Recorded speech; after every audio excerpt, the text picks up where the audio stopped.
Bien, entonces, buenas tardes. Para continuar presentando este tema, digamos, antes de pasar a sus preguntas, quisiera como redondear varios de los elementos que mencioné en la sesión pasada, sobre todo como la forma ambigua en que podría considerarse, o que más bien, en que debería considerarse la influencia, por ejemplo, de una vanguardia de inspiración fascista, nacionalista, y que estaría detrás como de los, que sería como el motor, uno de los motores ideológicos de uno de los líderes más sanguinarios de la Segunda Guerra Mundial. Me estoy refiriendo al señor Benito Mussolini. Quiten la palabra, señor, por favor.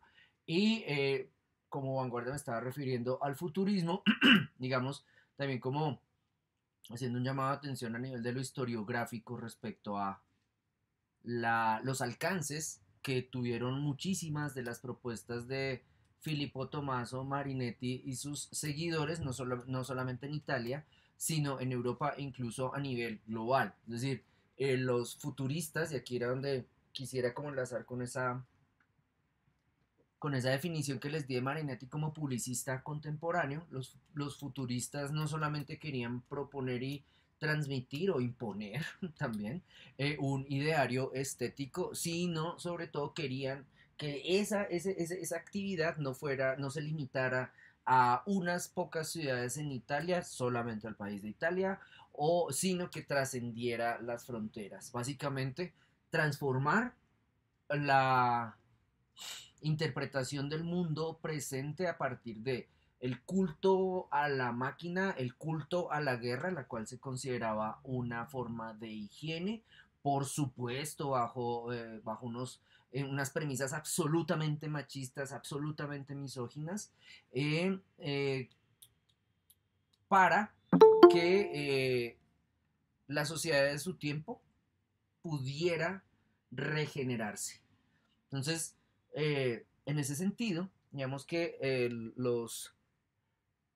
dentro de la elaboración, dentro de la cualificación de su proyecto, los futuristas se pegaron, sí, se plegaron, perdón, se plegaron, sí, porque no son, sí, no, se plegaron a los ritmos que impuso el mundo moderno, trataron de entenderlos, hicieron esa traducción en términos de manifiestos, procesos visuales, procesos de mezcla de diferentes disciplinas, inclusión de lo dramatúrgico, prácticas del cabaret, un teatro que buscara incluso provocar deliberadamente a su audiencia para decir que sí, y decir que sí es como actuar de manera afirmativa respecto a un tipo de civilización, la civilización que ellos defendían, la civilización que ellos promovían a partir de ciertas premisas.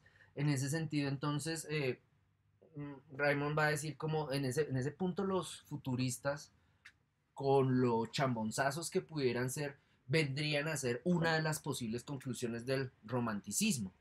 Digamos que a las personas románticas más del lado hippie izquierdoso, este tipo de comentarios les resultan bastante peligrosos y en algunos casos de hecho promueven la cancelación de pensadores que desarrollen ese tipo de argumentaciones.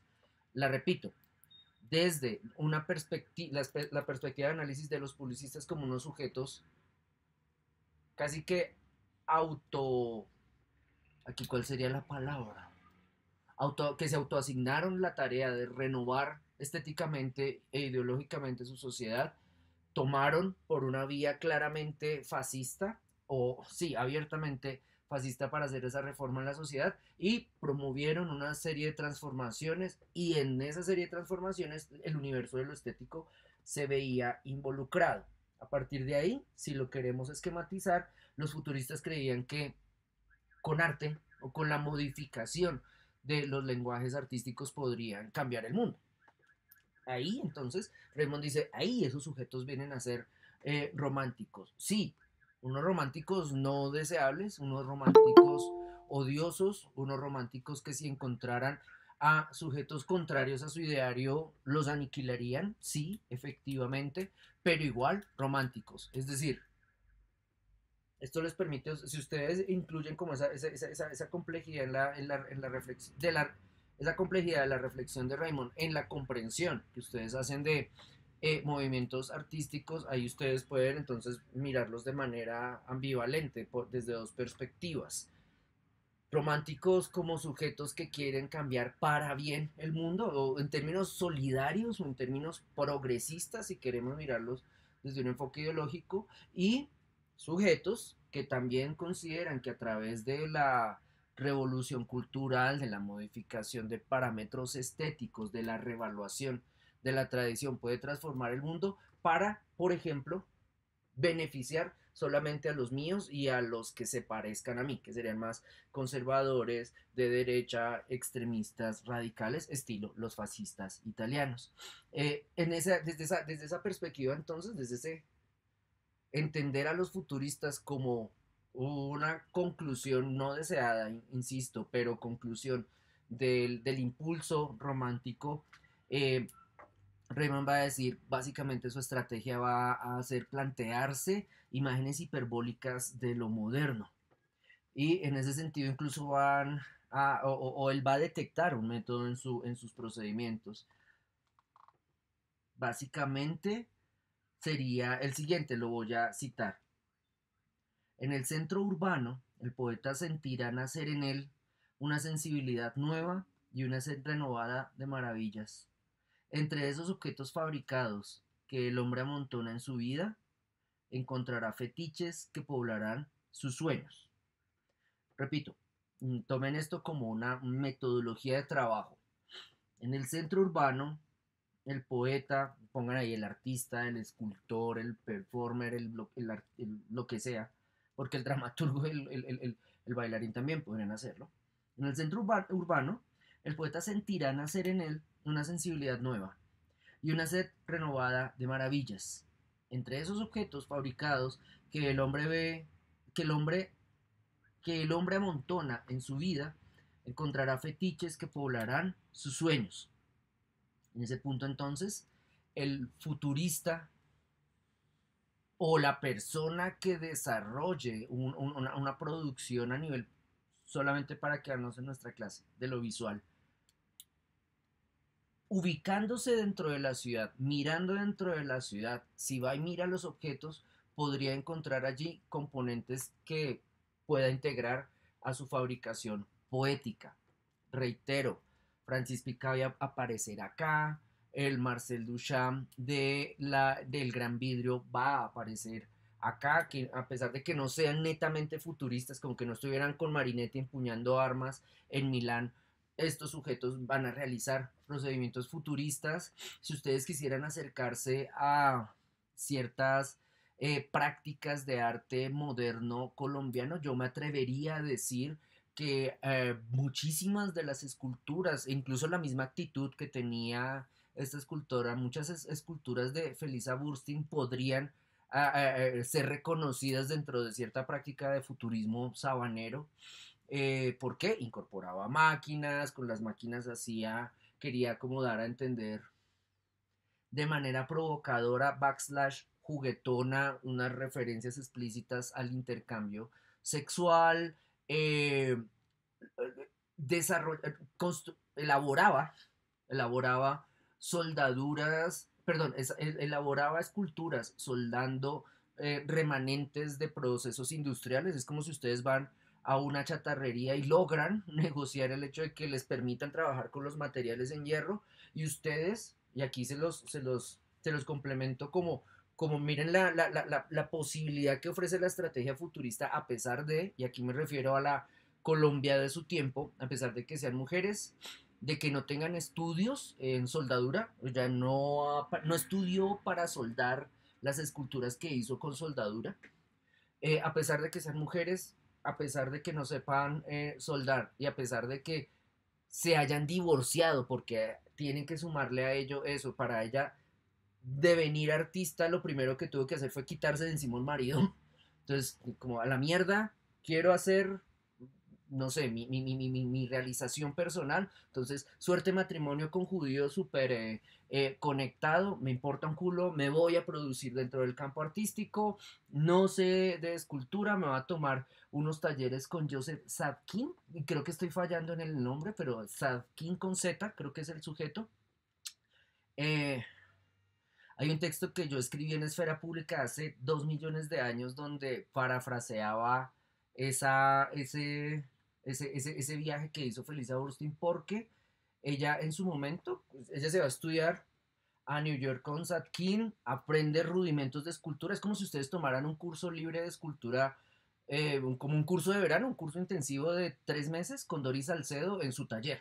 Entonces como, nada, ustedes estaban casadas con un rico, se mamaron del puto rico, decidieron operar como artistas, contratan un estudio intensivo con Doris Salcedo, aprenden escultura a partir de Doris Salcedo, llegan a Bogotá y empiezan a hacer escultura a partir de lo que aprendieron. Fin. Ahí, por ejemplo, hay una actitud netamente iconoclasta, es decir, Colombia, país godo hasta la mierda, mediados del siglo XX, godarria antimujeres en forma, una judía casada con un judío rico, es decir, tradicional dentro de lo tradicional de nuestra élite burguesa, es decir, propietaria de medios de producción y administrativa, decide romper el vínculo matrimonial, decide transformarse en artista, es decir, decide salirse de los que sería como los entramados convencionales esperados para su género y su clase social, decide cualificarse como artista y en el hacer hace mal las esculturas que hace y logra consagración. Aquí les pido porfa que tomen el hacer mal con pinzas. La expresión hacer mal ahí vendría a ser experimental, como todo lo que yo les he venido diciendo a lo largo del semestre respecto a la manera en que los errores se incorporan dentro de la producción de la obra para hacerla significativa.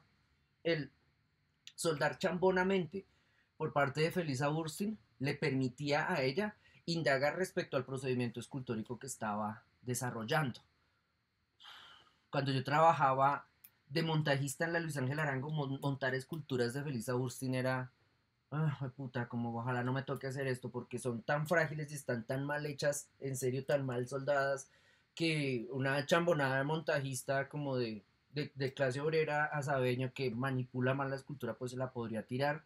Y después cuando ya trabajé de guía en el Museo Nacional y hablaba con las personas de conservación respecto a las dificultades de conservación que les implicaba la obra de Félix Agustín, el comentario era eso, como, man, que esta nena no sabía soldar, no sabía soldar y que gonorrea entonces reconstruir o más bien, sí, aplicar criterios de conservación a una escultura hecha en soldadura, por ejemplo, sí, en el contexto actual, es decir, eso fue para una exposición que se hizo de Felisa Burstyn en 2000 algo en el museo, sí, a 2000 algo, es decir, a 40 años de la producción de la obra, 30 años de producción de la obra, la escultura, la soldadura, perdón, no existe, está descontinuada, entonces como mierda, yo como reparo esta escultura, si la nena no sabía hacerlo, y además si sus procedimientos, los procedimientos industriales que utilizaba, pues ya están descontinuados. Y insisto, ese reclamo es un hacer mal visto tradicionalmente, ¿no? Recuerden, me lo decía una persona que trabajaba en conservación en el Museo Nacional.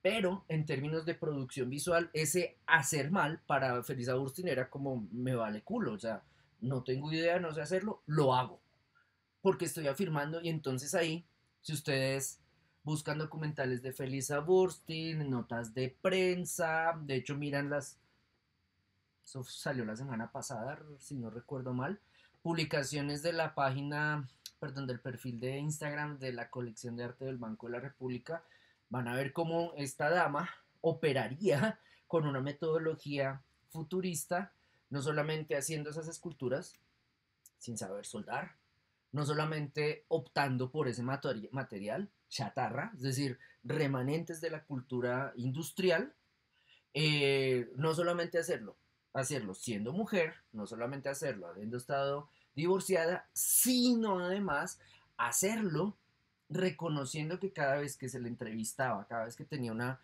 cámara al frente tenía la oportunidad de sostener su ideario, de defender su práctica, no su práctica, su comprensión del feminismo, de defender su comprensión de una actitud, un accionar, un comportarse de forma subversiva y el de incluso oponer, y aquí estaríamos como un poco cerca a esa definición de la vanguardia como la posibilidad de enlazar arte y vida o la posibilidad de materializar el proyecto de el arte cambiando el mundo, incluso la posibilidad de alterar el status quo.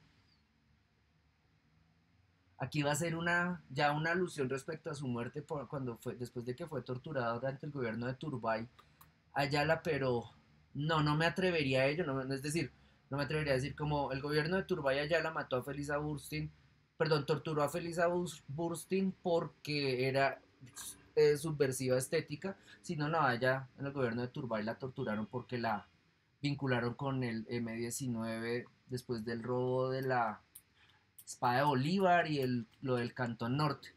Pero no quisiera llevarlo tan lejos, viniendo un poco más hacia acá. Las circunstancias vitales de la propia Felisa Burstyn podrían dar cuenta de la aplicación, si lo quieren ver así, de cierto ideario futurista, a pesar de que ella fuese mujer, no fuese fascista, eh, bueno, no puedo decir que no fuera autoritaria, fuese mujer, no fuese fascista y buscara actuar como en los márgenes por lo menos de la sociedad, de la clase social donde apareció. Entonces, para concluir, vuelvo a leer ese método, porque aquí termino con los futuristas y pasaría a los surrealistas.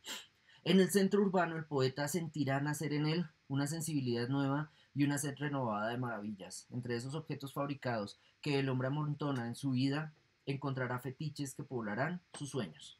Ok, entonces ahora voy a pasar al lado surrealista. Eh, ¿Cómo entender la propuesta del surrealismo? Ustedes ahí lo que tienen que hacer es, ya recuerdo que les había hablado de Viena a fin de siglo, insisto, Viena como una ciudad polo cultural que se podría oponer a París.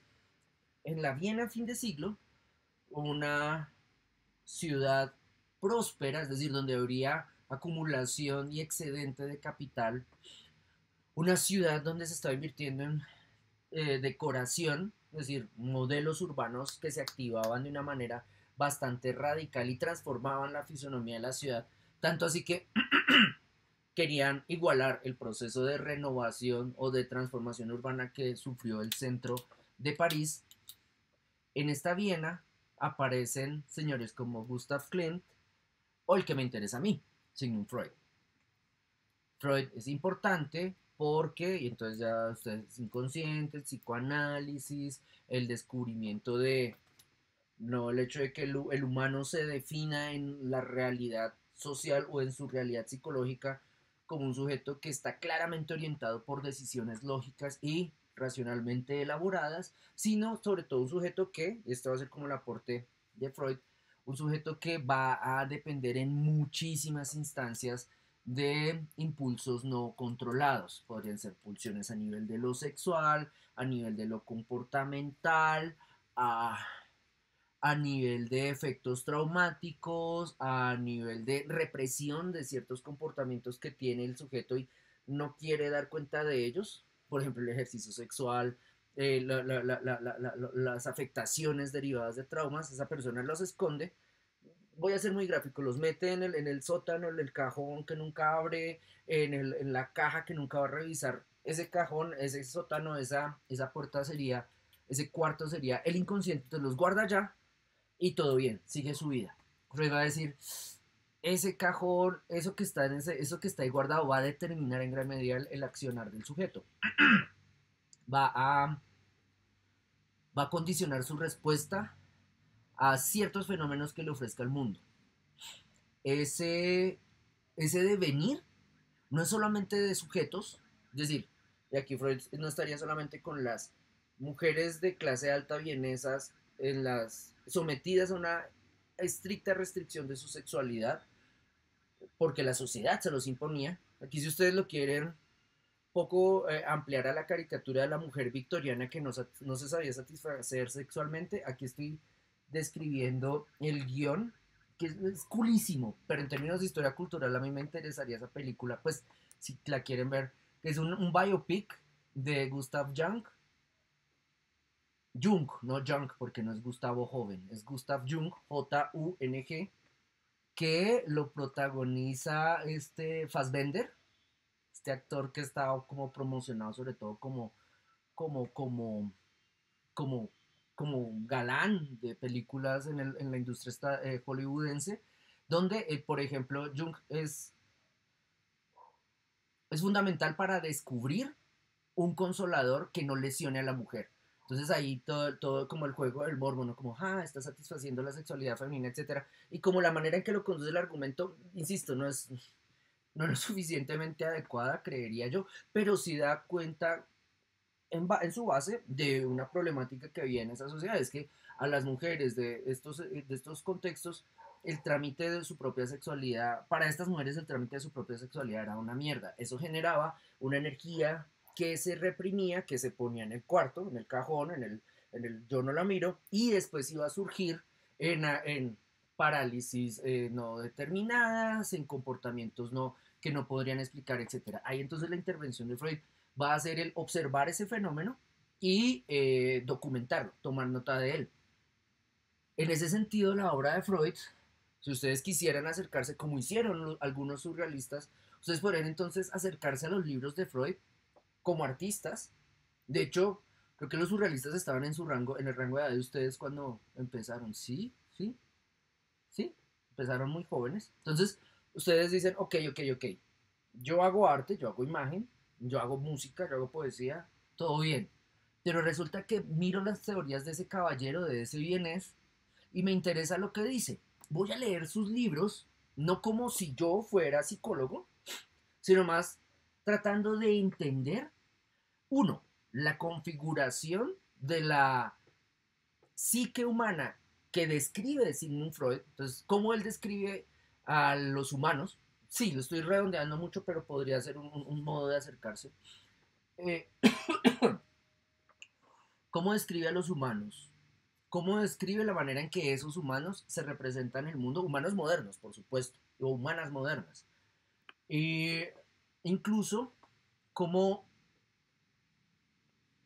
cómo Sigmund Freud toma nota de ciertos comportamientos de esas personas que está mirando para entender la cultura del momento, la cultura de mi tiempo. Yo creo, diría un surrealista en ese sentido, yo creo que la obra de Sigmund Freud me sirve a mí no como psicoanalista, ni como médico, ni como psicólogo. Me sirve como una entrada a una descripción respecto a la cultura contemporánea. Obviamente Freud después reforzaría esto, no atendiendo a esta reflexión surrealista como, lo dijiste, surrealista, voy a cumplirlo, sino en el proceso de desarrollo del edificio intelectual de Freud, él extendió sus lecturas, las pasó de sus pacientes a procesos mucho más, más generalizables hacia otra población e incluso consideró que en su momento podría hablar de la sociedad en su conjunto. En ese sentido, si ustedes quieren trazar como un argumental, si ustedes quisieran hacer el biopic de Freud, podrían empezar con la interpretación de los sueños, el chiste y su relación con el inconsciente y pasar al malestar en la cultura. Entonces, interpretación de los sueños, chiste y su relación con el inconsciente, finales del siglo XIX, comienzos del XX, malestar en la cultura, ya está como a punto de empezar la Segunda Guerra Mundial, es decir, Freud estaba siendo un testigo de su tiempo. Entonces, muchos surrealistas se acercarían a eso y dirían como, marica, este man tiene las llaves para entender nuestra incomodidad, y ese nuestra no era la de los la de los surrealistas, sino la de la sociedad en su conjunto. Freud encontró las llaves para entender nuestra incomodidad, nuestra desesperación y nuestra ansiedad. Vamos a acercarnos a sus descubrimientos, vamos a leer sus elaboraciones para aprender de allí, lo más bien, para desarrollar a partir de allí metodologías que nos permitan representar, ilustrar, darle forma a la desesperación, la ansiedad, el devenir de la especie en la sociedad actual. Vamos a leer su interpretación de los sueños. Breve.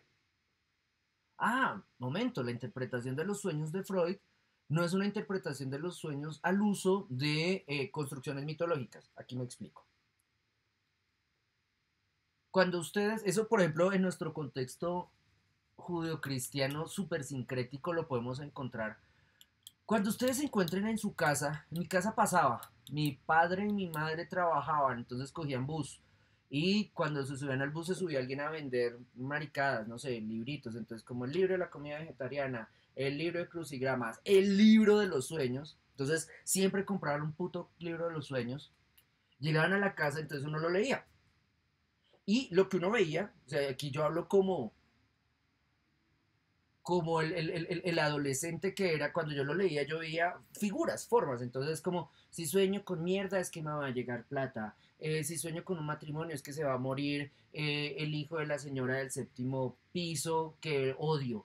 Si sueño con la muerte de Álvaro Uribe Vélez jamás va a pasar y me mandan el SMAT. Si sueño con ingresar a estudiar artes en la SAP, seguramente voy a terminar estudiando psicología en la Nacional. Es decir, lo que uno veía era relatos, miren sus libros de interpretación de sueños, en serio. Ustedes lo que van a ver son relatos donde se amarran imágenes. Es decir, digamos que volviendo a algo que mencionaba en la clase, en clases pasadas, son articulaciones de metáforas. Entonces, una imagen, como pájaro volando, igual muerte. En esa interpretación de sueños, además, en la no psicoanalítica, para no meternos en líos aquí como Guillermo odia a los que interpretan los sueños. En esa interpretación de sueños no psicoanalítica, la generación de atribuciones es fundamental, la explicación ya no.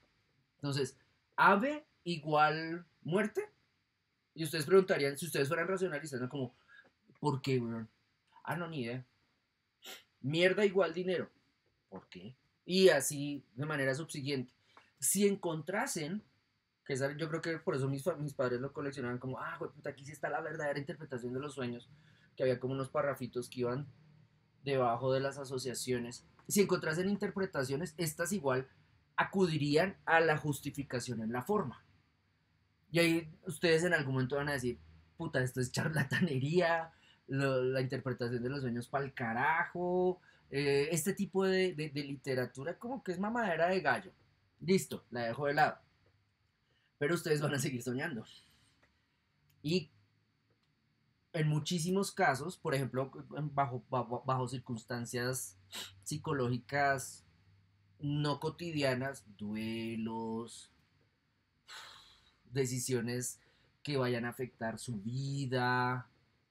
Dejémoslo en duelos y decisiones que van a afectar su vida. No sé, duelo, muere ser querido, muere mascota incluso. O decisión, tengo que viajar, tengo que prepararme para un viaje porque aparte de que tengo que migrar de este lodazal de sangre, es que allá voy a hacer una maestría. Si el duelo es tan importante en su vida o esa decisión es tan importante en su vida, seguramente ustedes no solamente pensarán en su vida despierta sobre eso, la mascota muerta, el viaje a España, sino que van a tramitar cuando duerman ese proceso. Entonces resulta que se van a clásica, la típica del colombiano. No me soñé que iba a España y lo tenía todo.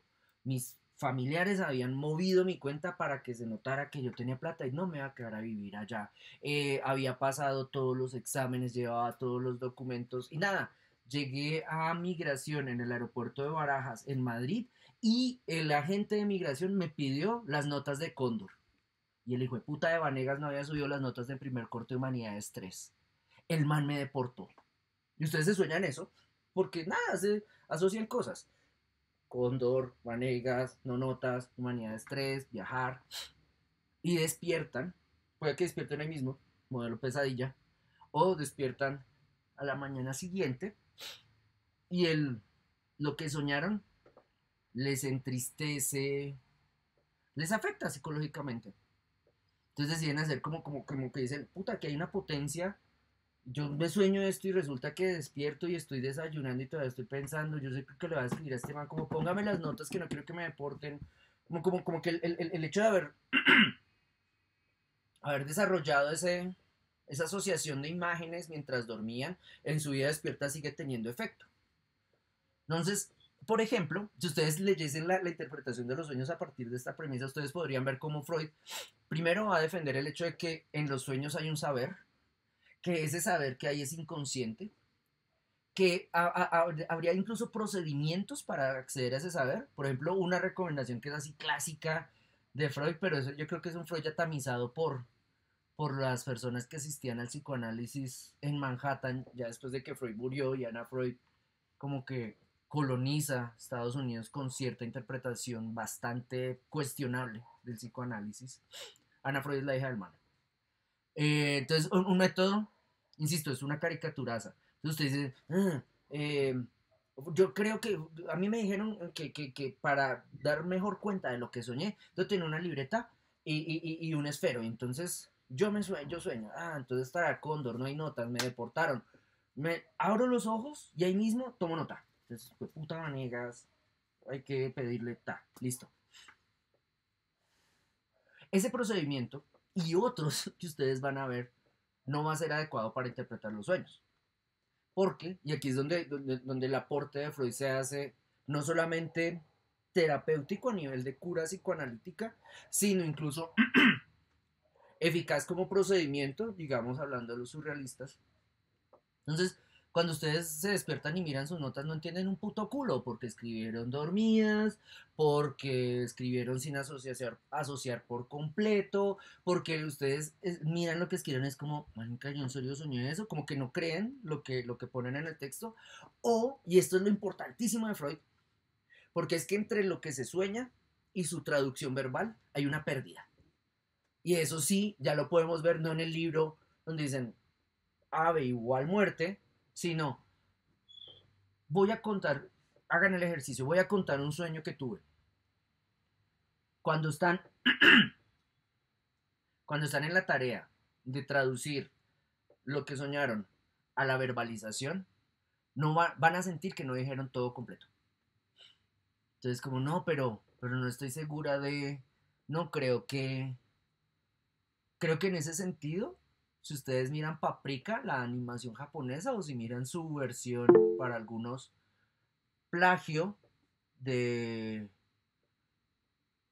Christopher Nolan, que se llamó Inception, entonces van a ver que esa estrategia puede ser incluso una estrategia para construir argumentos a nivel de ficción. Entonces dicen, ok, ¿qué falta en mi sueño? Entonces ya en el ejercicio de verbalización, de traducción a la palabra, de conversación de ese sueño, ustedes van a encontrar que hay una potencia a nivel de algo que se queda pendiente, algo que no pueden conocer. Los surrealistas estarían muy pendientes de eso, habrán leído a Freud, habrán tomado nota, lo habrán discutido, habrán admirado a Freud casi como puta, si este man viene a hacer una charla aquí en París, o si yo sé que el man está en Zúrich, voy allá porque es el sujeto que interpreta mi época.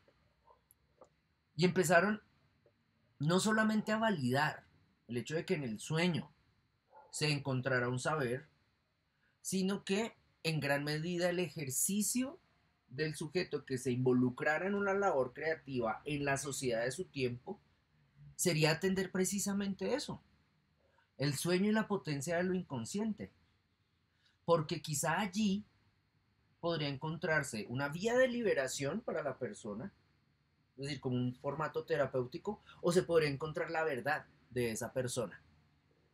Si ustedes le hacen esa afirmación a una persona que considera que la vida se debe definir a partir del cálculo lógico racional, ustedes le dicen, no, voy a hacer mi vida a partir de lo que interprete de mis sueños, esa persona, aparte de burlarse de ustedes, por ejemplo, si está en ciertas instituciones, les expulsaría de ciertas instituciones. O sea, imaginen porfa que ustedes son escoltas de un ministro de Hacienda de Uribe. Y ustedes cuentan eso entre sus escoltas. Pues los otros escoltas van a decir, mi mayor, es que aquí Vanegas está diciendo que se soñó que, no sé, como que mataba a todo el mundo y como que va a seguir, y dijo eso, como que va a seguir orientar su vida y sus decisiones a partir de sus sueños. Yo creo que nos va a matar a todos. Entonces mi mayor Va a decir, no, no, degraden a Vanegas, vuélvanlo un falso positivo. Y en ese sentido, dentro de entornos convencionales, entornos altamente jerarquizados, iglesia, ejército, me atrevería a decir incluso escuela, universidad para nuestro caso, en entornos claramente concentrados en la defensa de lo tradición, de los valores morales tradicionales, aquí diría familias conservadoras, o en contextos donde lo que se espera de la persona sea, es su productividad a nivel de concentración en una labor, procesos industriales, procesos de reproducción de capital. En esos contextos, ese devenir, yo voy a ser sujeto de mis pulsiones, yo voy a hacer lo que mi inconsciente me diga, si me dan ganas de escupirle al jefe, pues todo bien, que es lo que pienso de él y es la verdad. En esos contextos no vamos a operar de una manera aceptable. Es más, si nuestro comportamiento se expande, es decir, si en mi call center la persona de al lado empieza a decirle a la persona que la está insultando como más hijo de puta serás tú y resulta que otro dice, manica, esa es la fórmula para colgar las llamadas y en todo el call center prolifera esa actuación porque todo el mundo quiere decirlo, para el call center no funciona ese devenir. El call center seguramente controlará, se esforzará por controlar o reprimir esa pulsión, la pulsión de que la gente le diga la verdad a otro respecto a lo que está pensando de él, por ejemplo, en una llamada donde le hacen un reclamo, y va a hacerlo, por ejemplo, marginando a esos sujetos. Es decir, aquí sería la ecuación, si margina a los que se comportan siguiendo sus pulsiones, controlo la posibilidad de que la productividad de mi empresa sea puesta en duda. Entonces, en ese sentido, o más bien, ese podría ser uno de los sentidos para entender cómo las estrategias de construcción de puentes para emanciparse que establecerían los surrealistas en la exploración del inconsciente. Es decir, no es simplemente tomar nota de los sueños, jugar con las interpretaciones derivadas de esas notas, hacer pinturas a partir de esas asociaciones, sino, y aquí es como el modelo de reinterpretación de mundo que podría proponer esa vanguardia, incluso la investigación en los propios sueños puede permitirnos construir imágenes inéditas en el mundo, es decir, que solamente aparecieron en el mundo porque un soñador y un intérprete, que sería el pintor, se pusieron a la tarea tanto de tener en cuenta lo soñado como de darle forma, sino que incluso esos sueños podrían transmitir, podrían traducir, podrían dar cuenta de no solamente lo que le pasó a soñador e intérprete, sino lo que le puede estar pasando, por ejemplo, a una sociedad de adultos similares a soñador e intérprete. En ese sentido, por ejemplo, aquí ustedes podrían entender de mejor manera, aunque esta no es la explicación canónica, pues, pero sí podrían entender el hecho de que los surrealistas se relacionarán con la tradición de manera menos radical, menos asesina que como lo harían los futuristas. Digamos que los futuristas dirían tradición a la mierda, bombazos a los museos, fin. Destruyamos Venecia, que eso es simplemente unas cloacas ahí, no, nada, hay que borrar esa ciudad y hacer otra nueva. Podríamos hablar incluso de una categoría que opera mucho que operó mucho en el urbanismo del siglo XX, y sería la destrucción creativa. Entonces, futuristas, tradición, igual, destrucción. ¿Destruir para qué? Para volver a construir sobre lo ya destruido. En el caso de los surrealistas, ya la cosa sería más matizada.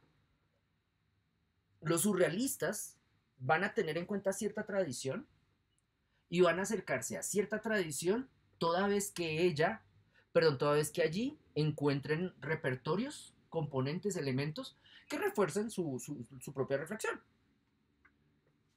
Es decir, los surrealistas no necesariamente van a renunciar a las pautas de representación del cuerpo humano de la perspectiva procedentes de la academia. Los surrealistas no van a renunciar a las técnicas de elaboración de imagen aprendidas en la academia. No, todo bien, las aprenden, pero después las utilizan para sus propios fines. No van a renunciar a cierta historia del arte, de hecho. Desde el futurista está quemando bibliotecas, está quemando enciclopedias de historia del arte, está metiéndole bombas a los museos. El surrealista está leyendo historia del arte. pero para ver qué le sirve.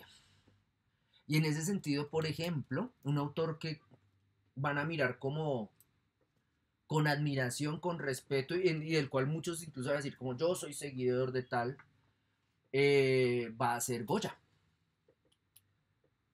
Francisco de Goya, no el pintor de la corte, Francisco de Goya, no el man enamorado de la duquesa de Alba, creo que era, no recuerdo ahorita, sino más bien Francisco de Goya, el sordo, el de los caprichos de la razón, el de las pinturas negras, un Francisco de Goya que estaría menos, ¿cómo lo plantea? Sí, que estaría menos amarrado a sus vínculos institucionales, es decir, no el Francisco de Goya que pinta reyes, sino más el Francisco de Goya que, sin perder el vínculo con la realeza, se retira, se margina socialmente, se encierra y empieza a hacer pinturas sin, y aquí entonces vendría como a cumplimentar, a verse re, como sí, realizado el principio de el artista moderno hace lo que le da la gana cuando le da la gana, donde quiere. Entonces, nada, Francisco de Goya se encierra para, está sordo y odia a la sociedad, hijo de putas todos, aparte es viejo, es cascarrabia, es todo. Se encierra en una villa y empieza a dibujar, a grabar, a pintar, porque le da la puta gana. Por ejemplo, porque le da la puta gana y sabe que no va a poner en circulación esas imágenes. Es decir, puede pintar aquelarres, escenas sexuales, puede burlarse de representantes de la monarquía, de la iglesia, porque él dice, marica, no me van a decapitar, no me van a, ¿cómo es que le pasan los que creen en el amigo imaginario los cristianos? No me van a excomulgar, entonces, vale culo, yo hago aquí mis caprichos, yo hago aquí mis imágenes, yo desarrollo una indagación a nivel de mi psique y mis propios demonios, porque no quiero venderla, no quiero convertir eso en estampas que todo el mundo, a las que todo el mundo acceda. Pues nada, el man realiza su trabajo, no lo hace en términos de expresarse, es decir, sería un artista romántico que da cuenta de lo que siente a partir del trámite con la imagen, sería un sujeto cuyas obras, las de esa etapa, serían pura expresión, al cual, cuando lo encuentran los surrealistas, lo toman como uno de sus pater familias. No es como quisiera ser Goya, es decir, como la emulación plana, sino más Goya encontró un camino también. Entonces ya ustedes pueden ir sumando, ¿no? Entonces, el Freud de la interpretación de los sueños sobre todo. El Freud del chiste y su relación con el inconsciente. Ah, el Goya de las pinturas negras y los aquelarres y los caprichos. Entonces, estos, estos surrealistas atienden a esa tradición, la estudian en algunos casos a nivel de especialización para extraer de allí procedimientos para hacer su búsqueda de su exploración de el inconsciente, porque según esas personas, esa búsqueda les va a permitir llegar a la, y aquí la redundancia les pido porfa me la acepten, para llegar a la verdadera verdad. Uy, no, suena asqueroso, tengo que pensarlo mejor. Para llegar a la esencia de la verdad, eso. Aunque creo que un filósofo aquí me casca, porque creo que esencia y verdad en algunos contextos sería equivalente. Entonces, digamos que desde esta perspectiva, el surrealismo plantearía ciertos principios. Es decir, por más que exploren en el inconsciente, los surrealistas van a tener métodos. Si no van a ir a la loca por el mundo siendo inconscientes, sino para ser inconscientes en el mundo tienen que seguir ciertas rutas. Por ejemplo, van a desarrollar ciertas prácticas para encontrar la verdad esencial o la esencia de la verdad. No, insisto, ahí no estoy de acuerdo y me da miedo que se haga popular esto que llegó porque, insisto, puedo ser agredido en la calle como verdadera esencia de su puta madre, me lo podrían decir con razón. Entonces, para buscar como una verdad más profunda. Por otro lado, esta exploración del inconsciente va a permitir, a su vez, que las personas imaginen, planeen, proyecten múltiples metamorfosis. Es más, que reconozcan cambios en su vida como procesos de autoconocimiento. Que miren cómo cuando a los 15 años tenía el pelo de tal manera y se vestía de tal manera, no es un error de juventud como, uy, jueputa, Sino no, es como, momento, ¿por qué lo hice en esas circunstancias? ¿Y por qué ahora que estoy en esta etapa de mi vida hago lo que hago, digo lo que digo, me disfrazo de lo que me disfrazo? ¿Qué estoy dando a entender allí? ¿Cómo me he transformado? ¿Qué metamorfosis he tenido? ¿Cómo me he adaptado a la sociedad que viví en cada contexto? Si ustedes se encontraran al Guillermo Vanegas de hace 30 años, allá habría un otro sujeto resentido con calvicie prematura, odiosísimo, que estaba en su fase mil pies, hediondo, que después se transforma en otra cosa, que después se transforma en otra cosa, y trin, trin, trin, después va a llegar a los 45 transformado en esta cosa. Una reflexión a nivel como de metodología surrealista sería mirar esas transformaciones de ese sujeto y sacar de ellas, aquí qué podría ser, como, por ejemplo, ¿cómo se dice? Los elementos que se repiten, las tendencias, sí, como las repeticiones que tiene ese sujeto, como ese Guillermo de los 15 años, el Guillermo de los 20, el Guillermo de los 30, el Guillermo de los 45, todos son unos sujetos que tienen problemas con la autoridad. Listo, tomar nota. Entonces, problemas con la autoridad. Otra cosa, siempre son jetones, entonces, groseros. Otra cosa, siempre han tenido este trauma, entonces, trauma con la estatura. Y así, entonces, toman nota de ese sujeto, y entonces, después, digamos, mirándolo en el presente de mis 45 años, podrían decir, marica, mire cómo vamos a hacer este retrato de este man. Vamos a darle forma a sus diferentes metamorfosis. ¿Por qué? Porque es que ahí conocemos al verdadero Guillermo Vanegas, no al que tenemos al frente, al de sus 45 años, que está actuando porque pues básicamente no nos está mostrando su devenir, su actuar inconsciente, sino nada, el tipo hace su clase y performa de tal manera, ese man ya se sabe el papel. Entonces, ese man nos está engatusando con una pura apariencia. Para encontrar al verdadero Guillermo Vanegas, por ejemplo, esa sería una perspectiva. Entonces, digamos que desde la perspectiva de Raymond, ese conocimiento del sujeto, yo diría del sujeto moderno que acompaña al artista, es un conocimiento que por la vía del futurismo o por la vía del surrealismo va a llegar a...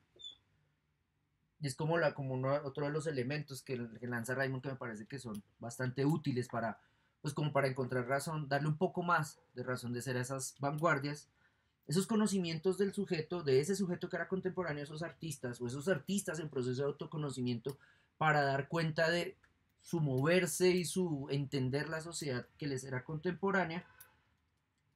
Por el lado del futurismo, vendría a ser, por ejemplo, una adaptación, o el intento más bien de adaptación real a lo positivo mecánico de los tiempos. Aquí positivo como lo medible, lo mensurable, lo que puede tamizarse a través de la razón.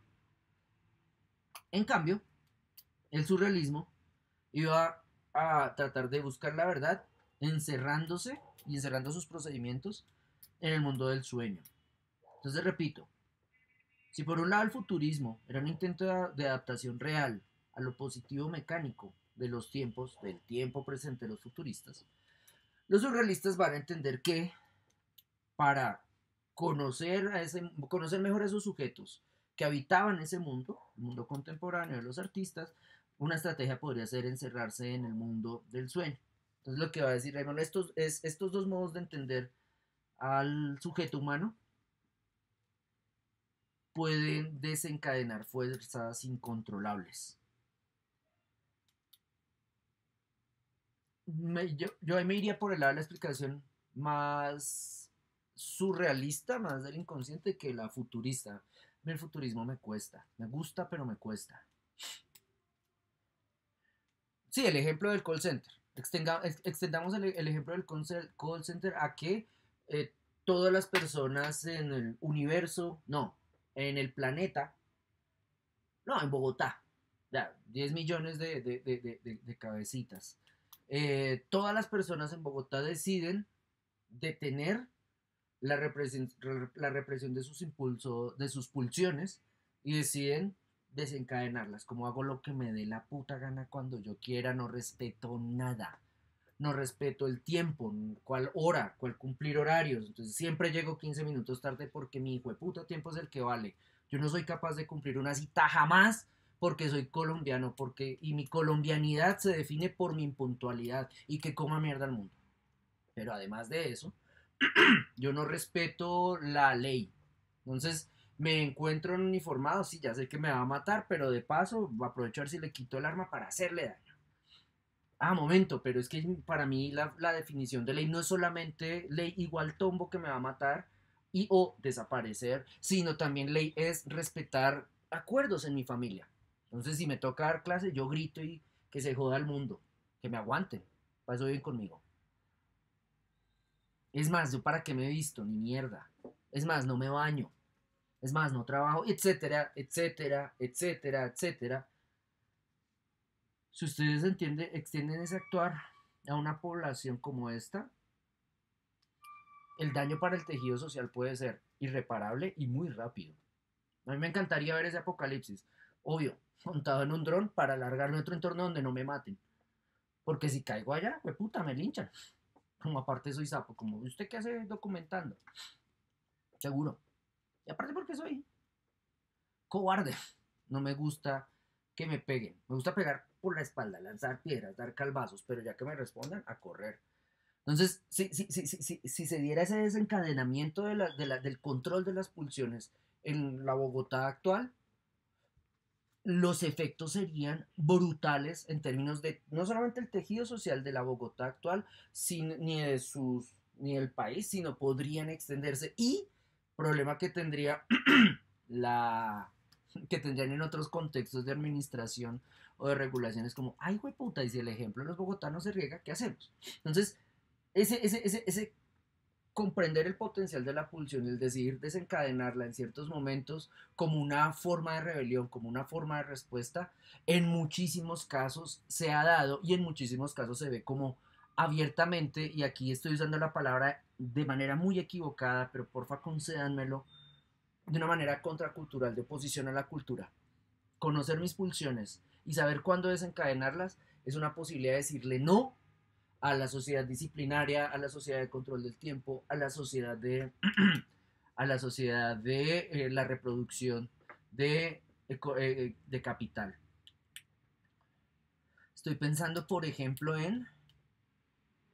Sí, esto que les voy a proponer podría ir en esa vía. Estoy pensando en la obra de Gordon Matta Clark, artista, hijo de hecho de un surrealista chileno, de no sé qué Mata. Entonces, mientras el papá de Gordon Matta Clark era con doble T, Gordon Matta Clark se quitó una T y le puso rayita Clark, porque el papá surrealista, su papá era un hijo de puta, entonces lo abandonaba, no respondía por el man, pues como el típico papá surrealista. Sí, como que yo soy rockstar y que voy a tener hijo y yo que voy a criar. Pero no quería que llegáramos a eso solamente, sino, por ejemplo, a un proyecto que Gordon Matta Clark desarrolló ya siendo joven, maduro, es decir, pudiendo tomar decisiones, pudiendo pagar por ellas, hippie además, en New York. Entonces, este Gordon Matta Clark hippie, por ejemplo, quiere liberar ciertas energías pulsionales en un local, en un roto, que de hecho era un rotazazo, en Manhattan, que llamó, no me acuerdo ahorita si es Food o The Kitchen, que era básicamente un restaurante. Entonces hagan de cuenta como ese man es hippie, ese man va, eso era en el Bowery, que aquí sería como, no sé cuál, un barrio, no, acá, al lado de mi casa, en la plazoleta de las Nieves, que es como un entorno donde viven y socializan alcohólicos. Entonces allá voy a poner mi local que se llame Food. Entonces el Gordon Mataclar lo haría en un entorno donde básicamente socializaban y dormían ebrios.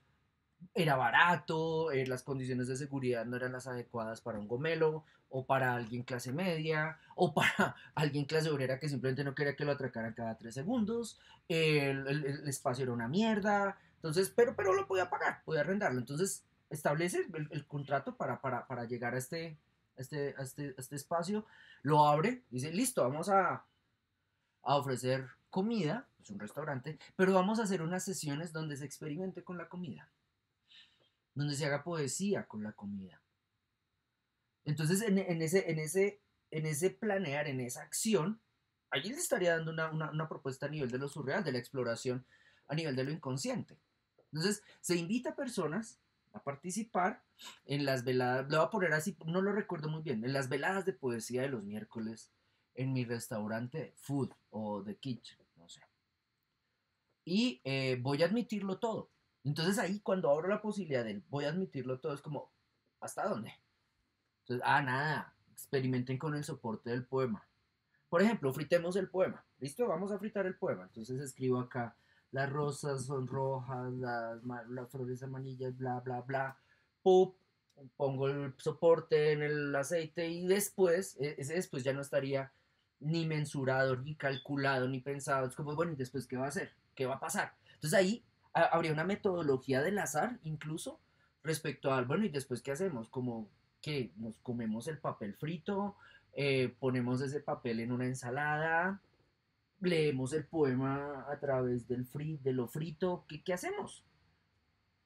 Entonces ahí en ese vacío, la decisión de permitir experimentar en términos de lo estético podría ser una apertura a lo pulsional. Decidir coger el papelito donde está el poema y fritarlo, ya sería una implementación de lo pulsional y saber qué hacer después con ello, es como el vacío pleno, es como, ¿qué hacemos con este poema? Con este papel frito que es un poema. Digamos que ahí, de hecho, por eso llamaba la atención en lo hippie de Gordon Mataclar, ahí incluso ustedes creo deberían tener en cuenta como esa relación de amor-odio que los hippies tenían con cierto tipo de acceso a capital, a recursos. Entonces, por ejemplo, el hippie decía, ¡ja! Frité el poema. Este poema no puede ser coleccionable. Este poema no puede ser involucrado, incluido dentro de la manera de generar memoria de las instituciones del arte. Este poema no puede ser vendido. Entonces, en ese sentido, habría también una rebelión a nivel de una liberación de pulsiones, donde una práctica no convencional, el papel no se suele fritar, los poemas no se suelen fritar, incluso se opondría a ciertas lógicas de intercambio del capital.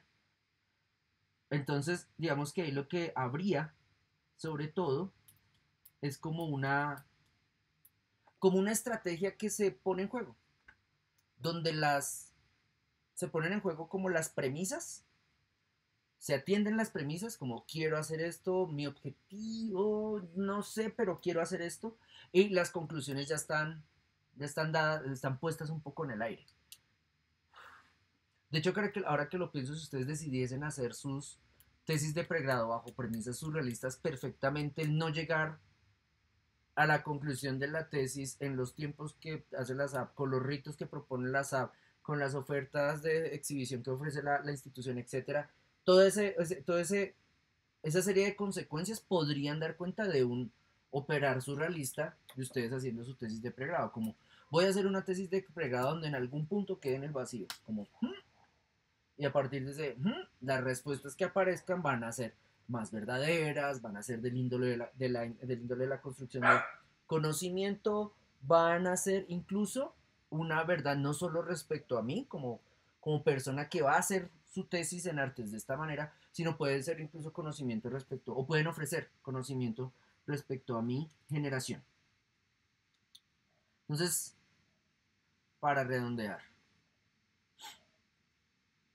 el cuestionamiento de los surrealistas va a ser sobre todo respecto a la altísima valoración de la actividad racional como forma única de conocer y de interpretar el mundo. Ellos, junto con otros vanguardistas, van a decir no, el conocimiento racional no da la verdadera forma o no nos dice qué es el mundo. De hecho, lo que hace el conocimiento racional es industrializar, traducir a extracción y obtención y generación de ganancia esa interpretación del mundo. Es más, ese conocimiento racional va a llevar a la guerra industrializada. la guerra donde el cálculo y el desarrollo de máquinas eficaces va a servir para destazar a una generación entera. Entonces, digamos que al establecer ese juicio contra la, el desarrollo intelectual de su tiempo, los surrealistas no dejarían igual de preguntarse cómo conocer la realidad. Y a través de ese cómo conocer la realidad, qué ensayos puedo hacer a nivel del movimiento artístico en el que estoy para conocer esa realidad. Cómo las soluciones a las que voy a llegar no necesariamente son adecuadas, no necesariamente son las últimas, no es como lo final, como la obra ya hecha, sino nada, son un proceso de constante experimentación. Y cómo en ese proceso de constante experimentación permanentemente estoy sometiendo a juicio ideas de realidad. Por ejemplo, en el caso de lo de Gordo Mataclar, la idea de realidad que habría en el soporte papel puesto a fritar, la idea de realidad si en otro momento otro performer decide botarle el aceite caliente a la audiencia o echárselo encima, diferentes ideas de realidad respecto a qué pasaría si y diferentes resultados no calculados en principio. Y yo paro ahí.